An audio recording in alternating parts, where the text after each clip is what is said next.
Welcome everyone to Old Roommates. This week on the show, we are revisiting Election from 1999, starring Matthew Broderick and Reese Witherspoon. So get out your ballots and make sure you count all of those ballots correctly. The episode is about to begin.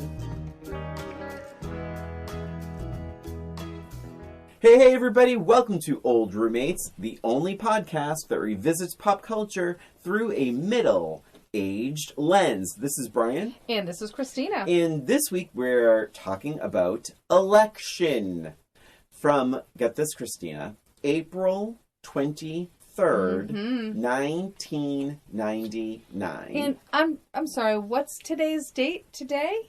April 23rd, 2024. People, we are that good. We planned this completely. No kidding. Actually, I think just the spirits are with us because we didn't even know that that was the case until after after we decided, and we're like, hey, it's going to be released on the 23rd. It's like so crazy how we do this. Yeah, so here we are, 25 years. The 25th anniversary of Election. We begin... To the day. It's the day. Crazy. To begin, as we always do, by talking about that. And Christine, was the first time you watched Election? Thank you for asking. I don't remember. But it was a while ago. I don't think I saw it in the movies. I'm pretty sure it was a rental or on HBO or something. And I think it was one of those things where I just kind of like turned it on. And I was like, I'll watch it. And what's funny is Matt, actually, my husband, Matt, recently when we talked, I was like, oh yeah, we're watching Election. I'm like, did you ever see it? He's like, yeah, I'm pretty sure you made me watch it with you. I'm like, wow. I did? So it was kind of funny because I don't remember that. I mean, not to say he's a liar or anything. I'm just kidding. But no, I don't remember that. And I honestly didn't remember liking it as like that much to like refer it to somebody. Do you know what I mean? Like it was like, wow, that's so funny that happened. But anyway, so I just remember watching it and finding it funny, but like it was sort of like a kind of like a throwaway. Like I didn't love it, I didn't hate it. I thought it was funny in parts. I thought it was interesting. I thought the performances were good. But again, I wouldn't have ever thought to be like, oh guys, have you ever seen Election? Do you know that kind of thing? Yeah. What about you? Didn't like it at all. Really? I didn't like the characters at all then. I found it really hard to enjoy. I found it hard to, like, just even like anybody, relate to anybody. And it just seemed, like, almost, like, too dark. It reminded me a bit of, like, that sort of, like, the To Die For kind of... Yes. And I was like, oh, but it's just not that kind of movie. And I didn't...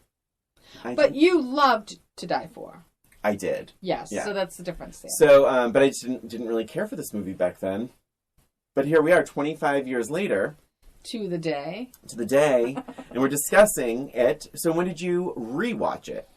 I rewatched it, actually, was it yesterday? I think I just rewatched it yesterday. Oh my gosh. Yes. So, and I have forgot, like I kind of remembered it, but I also kind of forgot a lot about it too. So I was excited to see it through a middle-aged lens. Yeah. Because I know a lot of people do really like this movie. Yes. And so I was just kind of curious, like, oh, I wonder if I missed something, or maybe I wasn't paying attention to enough. And so, and also, I am a teacher now. And so I was kind of curious as to whether I would have a different point of view as a teacher. Yes. Because my real memory of it was really him hating her. Yep. And sabotaging the election. Right. Like that is my main memory of this whole movie. So I sat down to watch it and I was, just kind of curious about it. And my first thought was I don't know. I kind of didn't find him as relatable as I thought I was going to, I guess. Matthew Broderick's character. Yeah. Okay. Yeah, I was like, okay. I mean, he's fine. But I thought I was going to relate to him a lot more being a teacher. Okay. Well, isn't he a principal? No, he's a teacher. Oh, yeah, that's right. I saw this. I watched He was it like teacher of the year and all Oh, this. that's right. Yeah, a couple times. He almost seemed unbelievable. Like I was almost wanting to see more of like a human side to him in the beginning. Yeah. When he's saying, "Oh, and I love teaching and I love this," and I'm like, "Yeah." Oh, and he won like teacher of the year. That's teacher right. like 3 times in a row and just advises everybody. And I was like, okay. What about you? When did you? So probably like a week and a half ago now. Mm-hmm. Clearly, if I thought he was a principal. But so my. I did. So Alexander Payne co-wrote this with Jim Taylor based on Tom Perrotta's book, and Alexander Payne directed it. Alexander Payne very recently created The Holdovers, which was up for a lot of awards this past season.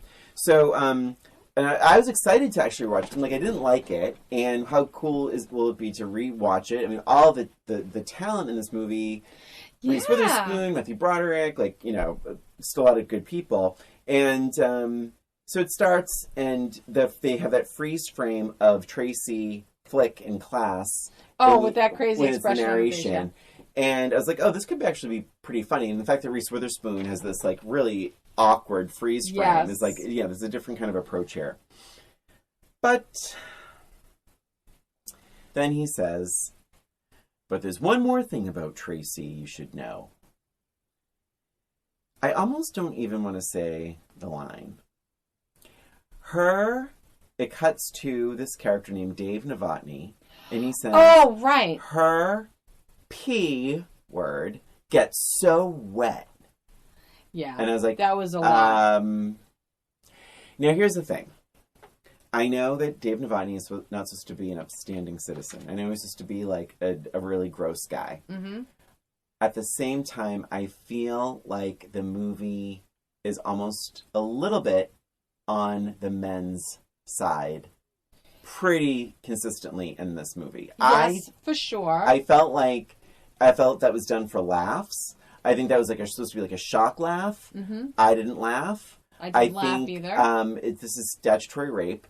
We know that Tracy Flick is a junior because she's going for a senior.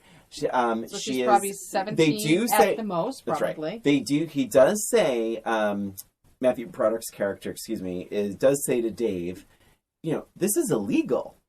But a lot of the humor kind of comes at the expense of the female characters. Yes. And I would include his wife, the character of the wife in that. Actually, both wives in this. Yes. I don't think women are treated very well in this movie.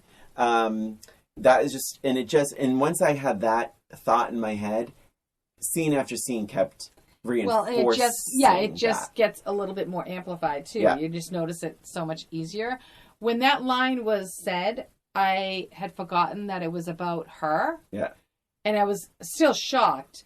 But then I was like, wait, are they fucking talking about her?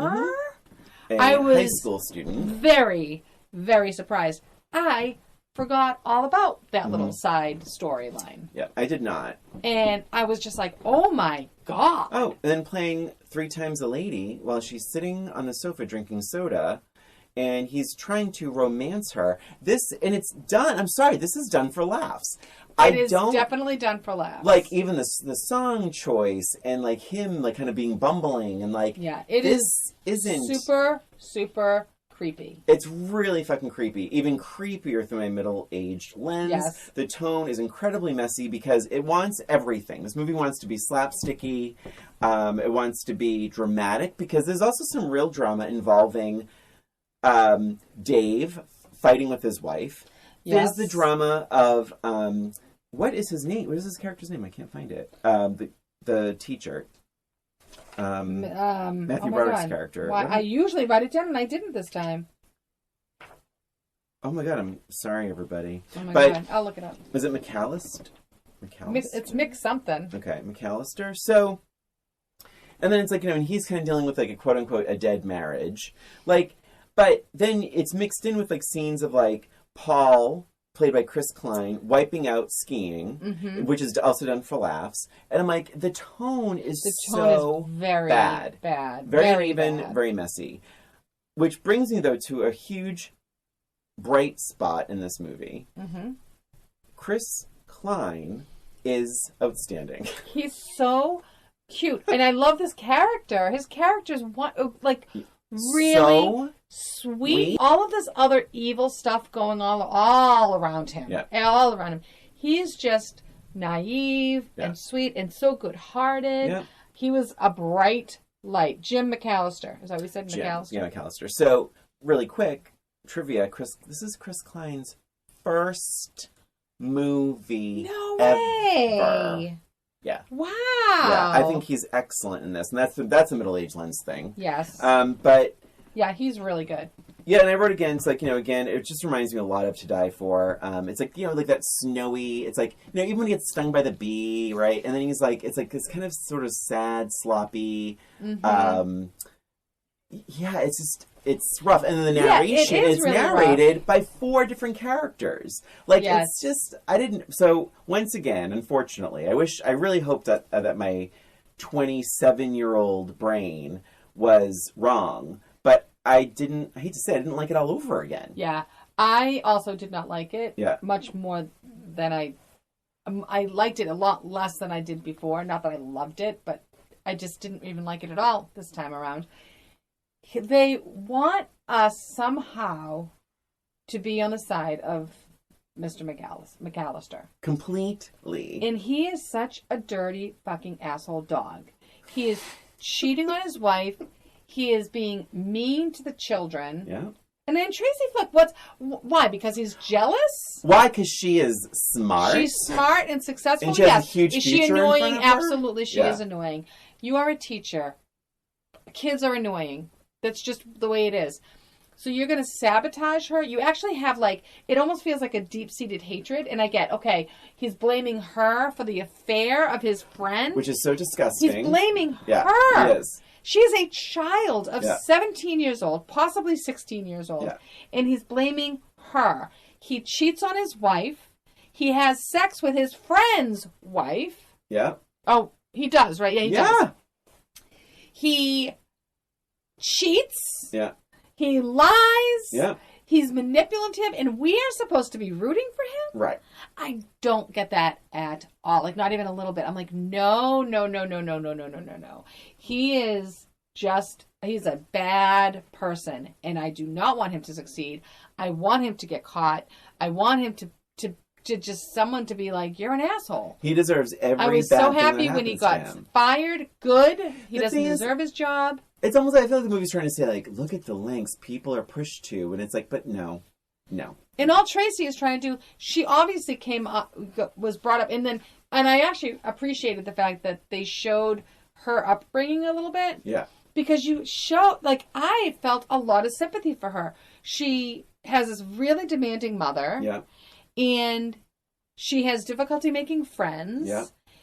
All she wants to do is succeed and get some sort of recognition for that. And that's supposed to be a bad thing? I know. According to this movie, it is. Really, really weird, right? I wanted her to have a friend. And she even at the end, when he sees her and she's having a conversation with the congressman, you almost feel like the movie wants you to believe that she's sleeping with the congressman. Well, right? just the fact that she is mixed up in the political world. Right? It feels a little Monica Lewinsky. Absolutely. Yeah. Absolutely. And I'm like, what the hell is wrong with this girl trying to be a success? Yeah. And he throws his milkshake at or whatever it is. And that's supposed to be funny. Well, clearly, but this is what I'm saying. I don't think the movie even knows. I think it's like they want to laugh at the wrong things. Yeah, I want to know who this movie was made for. Middle-aged men who want to have affairs. Yeah, pretty much. Yeah. Pretty much. And you're supposed to feel bad for him. P.S. And how about too, it's he does something. He has sex with the friend's wife, and he imagines he's driving through Italy in a sports car. Yeah. That right there is this the male, the dumb male fantasy that this movie is subscribing to, but then it cuts to him getting out of this little car. But it's I think we are supposed to be rooting for him. We are definitely supposed to be rooting for him. he's on such a high. Good for him. And he's calling you're supposed to be upset that she's not calling him back, like the woman that she had. Oh my! So you're really jumping, but oh my God, yeah. I know. I'm sorry. Yeah, no. It's good because I have a note about that. Yeah, we're supposed to feel bad that she's not calling him back, and then she finally answers the phone, and he's being super stalkerish and weird. Anyway, she finally answers the phone. She's like, "Stop!" Basically saying, "Stop calling me. It was a mistake." And he's like, "What do you mean it was a mistake? I love you."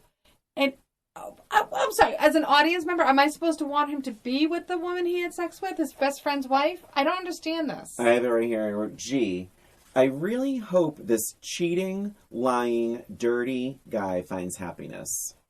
That's what I mean. Right? Because also, to your point, like, the movie doesn't really... It takes... This movie was, 90-something minutes? Yeah. It felt like 3 hours. I almost felt like the time that, because I usually write it down. Yeah. It says 93 minutes. I almost felt like, were they wrong with the time? Because I looked up at the clock. I'm like, I'm pretty sure this has been on for like over 2 hours. Like it felt so long. It moves really slowly, and this main character, Matthew Broderick's character, is so like gross and unlikable, and he's all we have to go on besides Tracy Flick, who we're kind of being coached to think is a bad person. Right. Like, the movie's like, no, but look how crazy she is, you guys. Look how she threw the posters away. She was driven to the brink. Yes. Like, Matthew Broderick didn't do anything to Matthew Broderick to bring him to the brink, but he drove her to the brink. And this movie it's so messy, and I do think Reese Witherspoon got a lot of attention for this movie. That she won a couple of film critics choice awards and all that. Good for her. But I think that it's so over the top of a performance that, like, I feel like the performance almost comes across as bad because no one else is at her level. Maybe Chris Klein is. I think Chris Klein balances that comedy, real character line very well. But there are just some things there's just too few likable characters. Yeah, we are not supposed to like her at all. Yeah. And as a middle-aged lens, I did like her, and I felt really, really bad for her. And in fact, when she has that like mental breakdown, she starts ripping all the posters off, which wasn't planned. She was actually fixing the sign. Yes. That's the nice person that she is. She was fixing the sign. Yeah. And then she fell off of the trash can, which is supposed to be funny. Right? Oh, good, she hurt herself. What the fuck? She has that crazy, she's like, all of a sudden, she just loses it because she has so much pressure. She's a pressure cooker, trying to get everything done, all these great, good grades and all the things. She's in a million different clubs, and she loses it, and she starts ripping down. And I was like, good for her.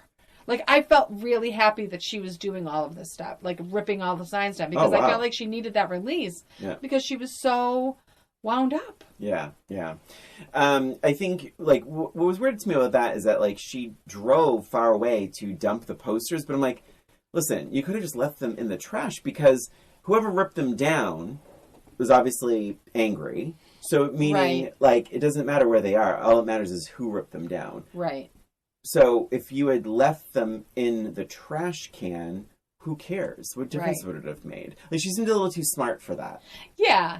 And then him automatically thinking that it was her, like, he doesn't seem smart enough to think that. But I did love the twist where Tammy, the sister, is like, I did it. I actually loved Tammy. I thought she was a great character, great performance. She was my favorite part of the whole thing. I actually forgot about her as well. And then I'm like, oh my God, she's so good. I love the little twist that she's gay and she ends up at an all-girls school. Yes. And it was supposed to be a punishment. I'm like, good for her. I'm not a lesbian or anything. I'm attracted to the person. Oh, I know. I'm not even looking at any of my notes. It's just a coincidence that they're all girls. I wrote that down too. And then something really gross happens. And I just wrote, do we need all this adult stuff? McAllister's wife, fill me up.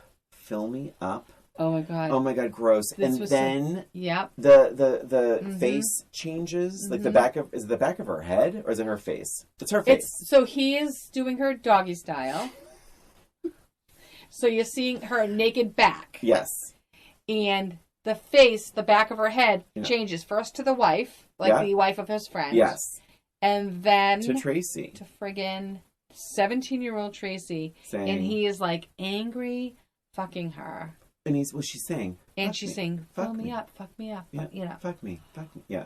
Oh my God. I felt bad for Reese Witherspoon in that moment. I was like, oh my God, I might turn this off. It was nauseating. It was so gross. Nauseating. And again, it's like, so you have to think and ask yourself, what emotion is trying to be created by this movie? Like, are we supposed to feel bad for him because he can't properly impregnate his wife because he thinks about Tracy too much? It's so weird. Or weird. Does he want to fuck Tracy? Which that's so fucked up. Is he jealous of Tracy? Is he upset with her? Does he hate her? Does he love her?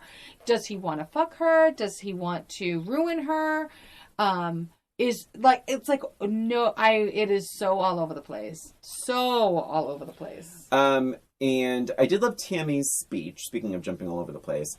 It's an A+. I was like, it felt real. Like, some really nice acting.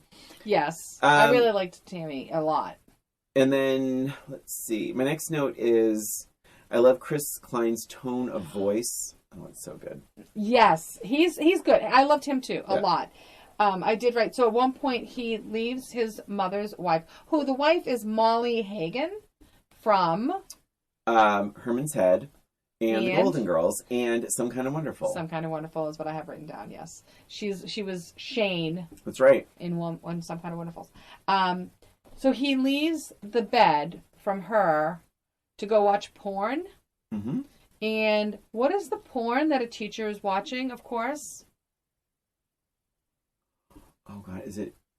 What is it? Is it not cheerleader? It's a football player and a student. Yeah. A teacher is watching porn based on students. Yep. Disgusting. It is. How about when he cheats, he's going to cheat on his wife, and then when he's driving home, there's sad music playing. Did you notice that? I did not. Like, we're supposed to, I guess, feels sad because he cheated on his wife? The poor tormented guy. Yeah. I'm so sad for you. Wrong. Oh. So many toxic characters I normally don't mind. I just wish this whole thing was a lot funnier, and it's not. Yes. I do have a couple things here that I haven't looked at any of my notes, really. I love that Tracy actually has a disdain for him as well. Mm-hmm. So I love that it wasn't just one-sided, that she was annoying and he, was mad. I like that she really was annoyed by him too, which seems a little bit more realistic. Yeah. Yeah. Okay, so this was one of my favorite parts. Mm-hmm. Larry Fouch, that student who's counting the votes. Oh my God, he's so good. That kid, I didn't write down the actor's name, and I'm sorry, but I wrote Larry Fouch, MVP. Yes, I love for sure. how serious he took his damn job. Yep. Like, he was like, no, you're wrong. Mm-hmm. I counted them. I counted them twice. And he's like, well, this is why we always double check, which also... And he's like, well, I have this many voters. That's right. He was so good. Oh, so good performance. And I loved how serious he took his job. Cheers to Larry Fouch. And it was funny, though, because when he's talking to the principal, he's like, watch it, Fouch. It's like he's talking like he's a grown-up. But how stupid McAllister throws them in. Oh, my God. Please put them in your pocket. Dumb. He's so... I did love that it comes back to the janitor who is pissed at him because he throws the thing out. Yep. I mean, I'm assuming he cleaned it up at some point after that. But I did like how it actually came back to the janitor as the one that did him in. Yeah. Basically. But you're just so stupid. I mean, put the ballots in your pocket. Like, why would you throw them in an open trash can? So stupid. Where you already have Larry Fouch on the trail of these two missing ballots. He's just stupid. He's really stupid, and we're supposed to root for him. Terrible. Gee, I hope nobody finds those ballots that you just freaking stole from a 17-year-old child. Yep. I'm glad he got busted, but he learned nothing, it seems. No, nothing at all. Nothing at all. I paused it at one point. Because he's not wrong, right? No. He was pushed to the edge by this teenage girl. This little girl. Who was statutory raped. She gave him a cupcake, even. That's right. So then I paused it for some reason, and I realized there was 15 minutes left, and I was like, There's 15 minutes left, but I have officially stopped caring. Oof. Wow. I did like the scene between the two of them, the confrontation between each other. Yes. That was a really good scene to me. Talking about her mother being a paralegal. Yeah. Yes. I really loved that scene. Yeah, I thought they good. did a Good really acting. good job from both of them. Okay. I don't really have any more notes. I have some trivia, and then I have a match game. What did I write? I must have thought it was funny. With the prayers, we're not electing the fucking Pope here. Why did I write that down? It must have been funny.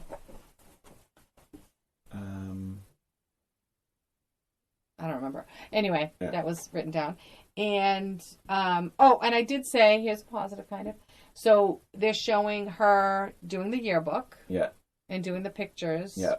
And she was able to remove Dave, the teacher that got fired for having sex with her, removed his face and he, replaced it with like the background. So she could basically essentially do like this Photoshop thing. Yeah. I said that is pretty impressive software for $19.99. Yeah. So it was good. I was like, oh wow, that's kind of fun. She's a bright girl, that Tracy. She's bright. And she did everything. She did the yearbook even, see? Yeah. So I don't really have any other notes. Did we miss anybody? Well, I will say, so you know who her mother is. She's only in it a couple times, but it's Colleen Camp, who plays Yvette from Clue. Oh my gosh, I knew she looked maid. familiar. I couldn't figure out why. All right, so more. I wonder how this is going to go. This is quite a suspenseful more, question here. Less, or about the same? All right, obviously less. It was just a terrible depiction of women in general, students. Yeah. I just felt like I just was curious. I'm like just questioning who the stupid movie is for. Oh my god, so much less for me. And it's like the actors don't even seem to know what kind of movie they're making right now. No, it's just all over the place. And it's just too unsavory, too dark, too miserable. So many gross things. Yeah, so many gross things. Yeah. The porn, the face on him having sex with her, the pussy comment. Like, ugh. So, I have some trivia. I'd love to say all of it's nice, but some of it's sad. Uh-oh. So, Tammy, your favorite part of the movie. Oh, no. What? Do you know this? No. She's played by Jessica Campbell. Jessica Campbell left acting to become a physician in 2002. Okay. She died in 2020 at 38 years old. Oh, my God. Because of flu-like symptoms that some believe was COVID. But she was a physician and, basically could possibly be one of the, first people. One of the first people who passed of COVID. Oh, that's really very, sad. very, very sad. She was good. She was great. It was Chris Klein's first acting job. The budget was somewhere between. I don't understand this. I looked at two different things. One said $8.5 million. Another one said possibly up to $25 million. It only made $17 million. Why would they ever need $25 million for this movie? Yeah, never. So even at $18 million, so maybe it made twice its budget. I was Oscar nominated for adapted screenplay. Yeah. Wow, crazy. that is surprising. Yep. Audiences weren't crazy about it. It got a B- in the cinema score. That's pretty low. Typically, cinema scores, either it's usually pretty AA-. You don't see B- too often. Original ending. What's his first name? McAllister? Dan? Sam? James? Mr. Jim? McAllister is selling cars, and Tracy goes in to buy one. They talk everything out, and he signs her yearbook. So it ends with a happy ending. It's weird. Very weird. I have a match game. Oh, I also have a match game. Why don't... Do you want to go first or want me to go first? You can go first. All right. Oh, boy. Paul Metzler's latest girlfriend. Paul Metzler's Chris Klein. Yes. The jock. Paul Metzler's latest girlfriend is about as bright as he is. She is, of course, Dumb Dora. Of course. And Dumb Dora is so dumb. How dumb is she? When Paul told Dora he needed her help running for president, she showed up with a blank.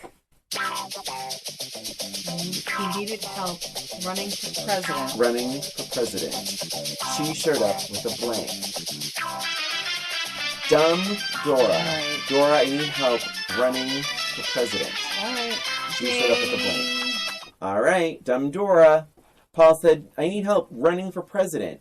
Dumb Dora showed up with a blank. With a pair of sneakers. Yes, pair of sneakers. I did a blank, and I was like, oh, maybe water bottle or like sweatband. I almost wrote jogging suit, but I'm like, oh, tracksuit. Yeah. Oh my God, Yeah. good one. That's great. That's a cute one. Okay. We matched. We did All right, match. so yours. Okay, so Tracy Flick Yeah. was so ambitious. How ambitious was she? She was so ambitious that not only did she run for president, but she wanted to be blank as well.